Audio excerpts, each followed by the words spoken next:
end of the book of Acts. And today we're going to do a journey of following Paul and some of the obstacles that he faced. And one of the obstacles through his life, if you read it, near the end of it, was very much like the end of Jesus' life. People were out to kill him. They were looking for ways to get even with him, looking for ways to just get rid of him because they didn't like what he was doing. And so in the very chapter 23, if you look at verse 11, the night before all this happened, God visited Paul. And he said, but on the night immediately following stuff that had done in the temple, the Lord stood at his side and said, take courage, for as you have solemnly witnessed to my cause at Jerusalem, so you must witness at Rome also. Interesting how that God shows up and gets us prepared just before we need to know something. He doesn't throw us in the middle of it and say, oops, I forgot to tell you. He always works ahead of time. And so Paul is being told, you need to go to Rome. Now why is that important now? Because right after this, there's all kinds of things that are going to happen. There were priests and Pharisees that were trying to kill Paul. There were 40 people who had made a vow that they would not eat or drink or eat anything until Paul was dead. So they were looking out to kill him. Fortunately, how hate can destroy any way of looking at things. All you have to do is watch the news. Depending on which side of the spectrum you're on, the opposition is horrible. And you don't hear anything good about the other side. All you hear is tear down, hatred, and sometimes that old saying, my mind is made up, don't confuse me with the facts, seems to always be around. Well, these people hated Paul. So how do you function in a world where everybody's after you? How do you function? You know, it's tough. We feel like we're persecuted. We start feeling sorry for ourselves. We start doing things. Sometimes we compromise everything that we believe just to get the pressure off. And it's interesting that as we look at what happened to Paul today, in the next couple of weeks of his life, a few weeks of his life, you're going to see that some of what is said in modern theology today doesn't apply. Because there is a teaching that's going around that says, if you're a Christian, nothing bad's going to happen to you. God will bless you. You'll be super rich, and everything will go well. So the assumption is, if you don't have that happening, then you mustn't be a believer. And I heard one person tell me, they said, well, I said, what about Paul? He had all kinds of struggles. And they said, he just didn't have enough faith. And I'm thinking, if Paul didn't have enough faith, then woe for me. Woe for everybody else, because he's doing things that I never would do or have never done for the kingdom. So let's look and see what Jesus said to the disciples about persecution and about things happening. Just two verses. One's Matthew 10:28. Do not fear those who kill the body, but are unable to kill the soul, but rather fear him who is able to destroy both soul and body in hell. So he's telling them there's going to be persecution. People are going to go after you. You stand for me, it's amazing what could happen. Then in John 5:18 he said, for this cause, therefore, the Jews, from what Jesus had said, were seeking all the more to kill him, because he not only was breaking the Sabbath, but also was calling God his own Father, making himself equal to God. So that verse kind of blows people who say Jesus never said he was God. Right?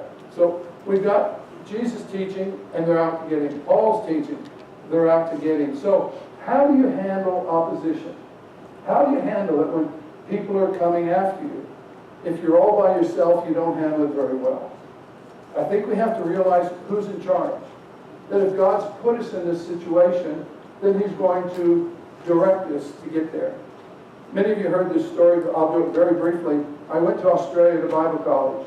I always had a phobia I was going to get eaten by a shark. And I was raised in El Paso. Where it came from, who knows? The desert, we got plenty of beach, just no water. And so I'm going across on a ship for 18 days. 3 days out from LA, we hit the edge of a hurricane.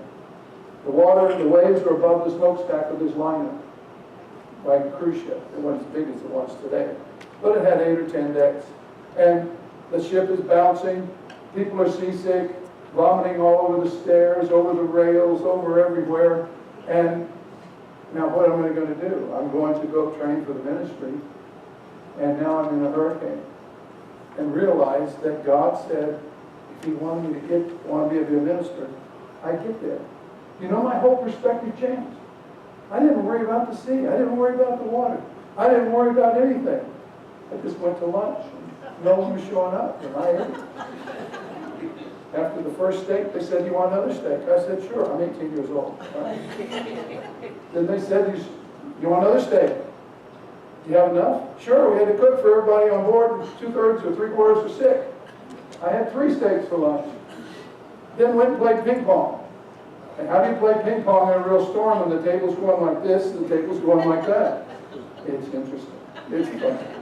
But why worry? I could have been hunkered down in our room that had no windows and just praying, "Don't let it drown. Don't let me drown." You see, when you know who's in charge, other things the circumstances aren't so bad. But it's getting our mindset that, look, the Lord said He'd never leave us or forsake us, that He'd always be with us wherever we go, and so we go and do it. There's a lot of people who won't go to Juarez because of what used to be in Juarez. Juarez is not even in the top 50 worst cities in America now, yet they used to be number 1 outside of a war zone for crime and violence. God's done some neat work over there. But every time you go, you always hear the worst of everything. "Oh, don't go, this could happen, this could happen. Something's going on." Well, if God's called you to do something, then you just go do it.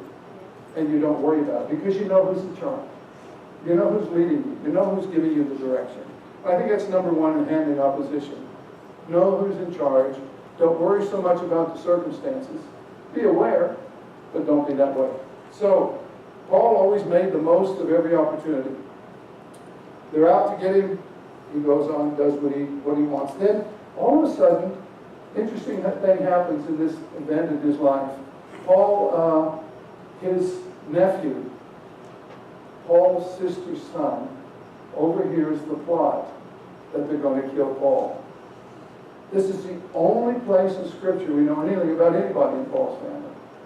But here, he does have a nephew. We don't know if his sister was there as well in Jerusalem, whether it was just the son that was there, but he goes and tells the officials. The tribute goes and talks to people, and they go and arrest Paul and take him out of the circumstance. So he's arrested, and he then is taken to Felix, who's down in Caesarea.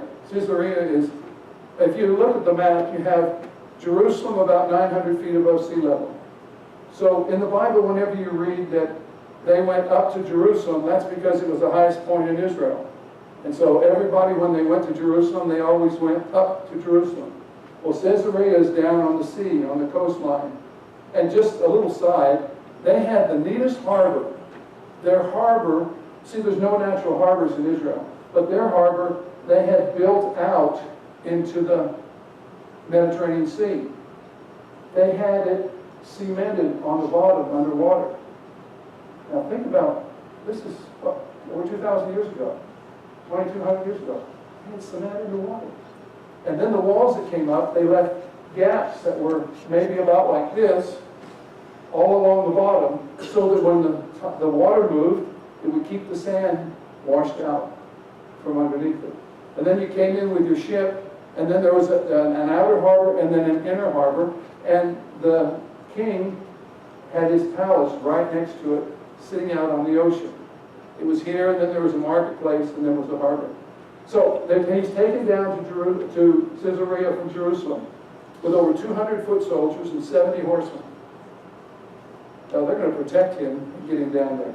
So he meets with Felix, who's the king, and about 5 days to 2 weeks afterwards, he goes to see Felix. You know, you got to be judged for what you're doing. He said, "What did you do?" And Paul gives his testimony. How he followed Christ, how God had changed his life, and the whole lot. And so for the next 2 years, Paul's kept in prison. How would you handle it? How would you handle it if you've done nothing wrong, you've been arrested, and now for 2 years you're sitting in prison? Now, it wasn't the same kind of prison we had, because some of his friends could come and see him and be with him, because he wasn't a violent criminal. Frankly, he wasn't even a criminal, except for the Jewish law. But he's there. How do you handle that? Felix doesn't even know what charge to send him, because Paul says, well, if you're not, I'm appealing to Caesar. As a Roman official, they could appeal to Caesar, a Roman citizen, and Caesar had to look at it, and that superseded any sort of judgment that was going on now. And it ended up being one of the best things Paul did. Now, God had just warned him, just a few nights before, to go to Rome. And Felix wanted to let him out, because he thinks he wants to please the Jews. He thinks, well, you give me a bribe, I'll let you loose. Well, as soon as Paul gets let loose, he's like the fox that all the hounds are chasing. And everybody's going to be out to kill him. But he had made this call, so he was locked in. So about 2 years later, then the next one who takes over, his name, this was Felix, and Festus comes in, and he's the one that's going to now look at Paul. And it's interesting when you look at Paul after that time. Paul wrote later on from Philippians while he was in prison in Rome these words, and I'm sure this is where part of it developed and in his whole life. In Philippians 4:11, he says, I have learned to be content in whatever circumstance I am. Can you be content in whatever circumstance you're in? If God's put you there, can you be content? Philippians 4:11, memorize that. That's always really a help. But here he was.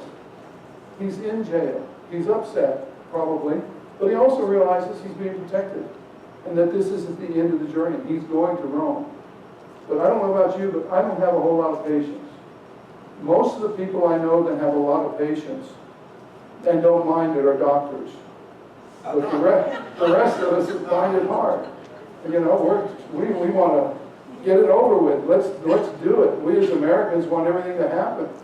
I mean, instead of even some of the young people, instead of talking to someone across the room and getting up and walking all the way, they'll text them and then get a text back. I mean, we get pretty lazy.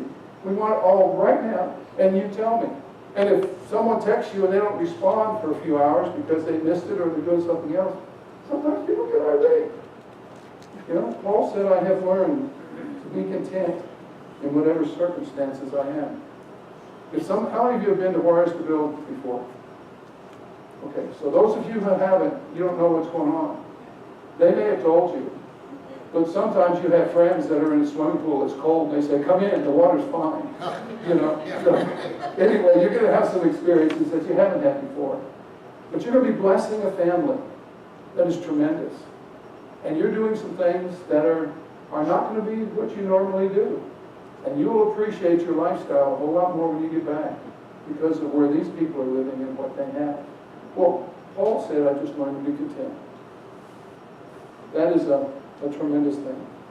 So, Festus is now the king, and he offers Paul the opportunity to get out and go back to Jerusalem. So here's two of them that have done that. Now, can you imagine Paul thinking, oh, I'm okay. I'm right. Because then King Agrippa comes in, another person, and his wife, and he says, I'd like to hear from this man. I want to hear what he has to say. And so Paul starts giving his story again. Once you learn your testimony of what God's done in your life, God gives you a whole lot of opportunities to share it. It can be on an airplane, it can be anywhere. You're talking to someone, and he opens up doors. Because now you can tell what God's done in your life, and they cannot deny it. So Paul gives a story, and King Agrippa says, in short time, you could possibly persuade me to be a Christian. So he's not backing off. Doesn't matter who the people are. He gives them a real positive, kind introduction, and then goes and tells the story. And then King Agrippa said if he hadn't appealed to Caesar, he could go free. So what they do is they take him and go down to the port to get on a ship. And it's interesting in the book of Acts, it says, we went to the port and boarded the ship. Which means, again, Paul wasn't alone, And when the we comes, you know that Luke is there, the physician. He wrote Acts. And whenever he's along with Paul, you always see the word we. So down they go, they get on a ship, and they take the first part of their journey. And then they get transferred to an Egyptian grain ship. And they start the trip going to the southern part of what we know as Turkey, along the coast, and then down to the island of Crete. These boats were quite large. In fact, in the history books, they range from 147 feet long to 180 feet long. And they will carry, most of them that were grain ships, would carry 1,300 to 2,000 tons of grain. And this one of them said that one of the ships went to the province of Attica in Italy, and the grain that was in that ship provided enough grain for the whole province for a year. So these are fair-sized ships, long mast, Egyptian ships. On Paul's ship, there were 276 passengers. Josephus, a Roman historian, said that one of the ships that sank in a storm had over 600 passengers on board. So they carried all this luggage, the grain, and then it's a big ship, so it's going. Well, they go to the southern, travel along the southern part of Turkey, and then drop down to the island of Crete, which is down in the sort of middle of the Mediterranean. And they go to the south side of it because the winds usually came from the west and the northwest. So they were going to stay there. They pulled into a place called Fair Havens and said, well, it's getting too much in the winter. There's big storms coming. The best port to stay in the winter is 50 miles away. Let's go there. So they start there, and then this storm hits from up the north. The Greek word for it is typhoon. Now, imagine what a typhoon is. If you're not familiar with typhoons, another name for a typhoon in the southern hemisphere is cyclone, and over here we're called hurricanes. So this was a violent, violent wind. And they're hugging the shore, but the storm came so bad that it pushed them out to sea. And so they're tossing and turning in this big storm. And you know, with ships without stabilizers, it's even worse than those that were. And I read some statistics that are kind of interesting. It said that the distance from Crete, where they were going, to where they shipwrecked in Malta was 476 miles. If you're going from west to east with the tailwind, you can do that journey in 10 days. If you're fighting a storm, it can be, or a real strong headwind, it can be between 50 and 80 days to go 470 some miles. So they were going to stay at the harbor and avoid all these storms that could come, except they got swept out. And so if you've read through the story, you know that it was 14 days that they were tossed and turned, and people were all sick, and no one ate. Of course, you don't eat when you're seasick, because you stay down. And so you can just picture the smell of the ship. Sorry, you don't have to do that. It would not have been too good inside. And the last 3 days, there was no sunshine. So it was just dark and tossing. They started throwing out all the luggage and all the extra stuff that they didn't need in the ship. Some of the ship parts that they weren't, because they wanted to not sink. And so they're discarding them all. And after during this time, an angel visited Paul, and he said, no one will perish. So here's Paul again, bringing a message about from God to the people on the ship. So they come up and they start seeing this land near Malta. And so they decide there's reefs around it, we may not survive. So they dropped anchors. In fact, they had 4 anchors, 2 in the front and 2 in the back. Interesting, on the Discovery Channel a few years ago, some guy went looking for these anchors and found them. And it was right at a beach. They were trying to go in and hit, but there was a reef outside. So then they jettisoned and they sit all night, and they jettisoned all the grain. Can you imagine 276 people unloading, what, 1,500 tons overnight? That's a lot to get rid of. At the same time, the sailors tried to abandon ship. They weren't going to stay there. until Paul said, hey, they're trying to go, don't let them go, they will die. And they stopped them, and they let all the lifeboats go. So now no one can go. They empty the ship, sunlight comes, and they see the beach, and they head in. And the ship hits the wreck. Those who couldn't swim grabbed onto boards and everything else, and they finally got ashore. Everybody made it. Some swam, some didn't. Freezing cold. So they started building a fire. As Paul's building the fire, a viper, a snake, bitten, a poisonous snake. And so he didn't die. They said, he must be a murderer. He's going to die. But he lived.